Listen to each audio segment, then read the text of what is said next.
స్వామియే శరణమయ్యప్ప. అన్న నిజంగా చెప్తున్నా, రవితేజ గారి లైక్ కెరియర్లో ది బెస్ట్ సినిమా ఏదైనా ఉందంటే అది ఇరుముడే. నిజంగా చెప్తున్నా, సాక్షాత్తు మా అయ్యప్ప స్వామిని లైక్ నేలపైకి రప్పించిన దేవుడు ఎవరన్నా అంటే అసలుకి మా రవితేజ అని చెప్పొచ్చు. ఇప్పుడు ఇరుముడు అయితే ఇరుగా తీస్తుంది అంత దేవుని భక్తి గురించి. ఆ దేవుని భక్తిలలో ఇప్పుడు ఇరుముడిలో అయ్యప్ప స్వామిలో పూజలు ఎంత గ్రాండ్గా అవుతాయో అంత మించి గ్రాండ్గా చేసిండు మనకు రవితేజ. అయితే అది చూసిన కొద్ది చూడాలనిపిస్తుంది, ఎంత ఇరుగా తీసిండు సినిమా. అది మొత్తం దేవుని థియేటర్లో దేవుని గుళ్ళు అవుతాయి.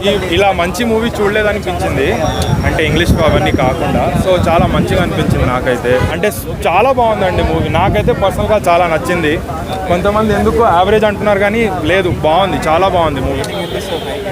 5కి రేటింగ్ అంటే ఇస్తానండి 4, బికాజ్ మూవీ అంతా లైక్ మూవీ అయినంత వరకు కూడా నాకు ఇట్లా ఎప్పుడు అవుతుంది రాబోయే అని అనిపించలే.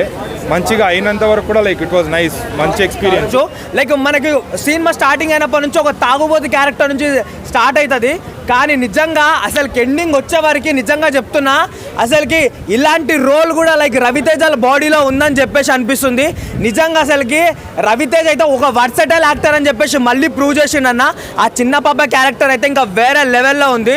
సో ఓవరాల్గా చెప్తున్నా సినిమా అయితే అసలుకి చాలా అంటే చాలా బాగుంది. కానీ ఈ సినిమా అయితే చెప్తున్నా ఒక అక్టోబర్ నవంబర్లో రిలీజ్ అయితే లైక్ అయ్యప్ప స్వామి భక్తులు అయితే ఇదే పాటతోని లైక్ ఏమంటారు పూజలనే కొనసాగించారు. అంటే నేను అయ్యప్ప స్వామి పూజలలో పడి పూజలు ఎన్నో చూసుంటా, కానీ నిజంగా థియేటర్లలో పెద్ద పూజ చేసేసి కొబ్బరికాయలు కూడా తెస్తున్నారు అన్న థియేటర్ లోపలికి. అసలు ఏందన్నా అసలు నిజంగా చెప్తున్నా, అయ్యప్ప స్వామి భక్తుడిగా నిజంగా స్వామియే శరణమయ్యప్ప.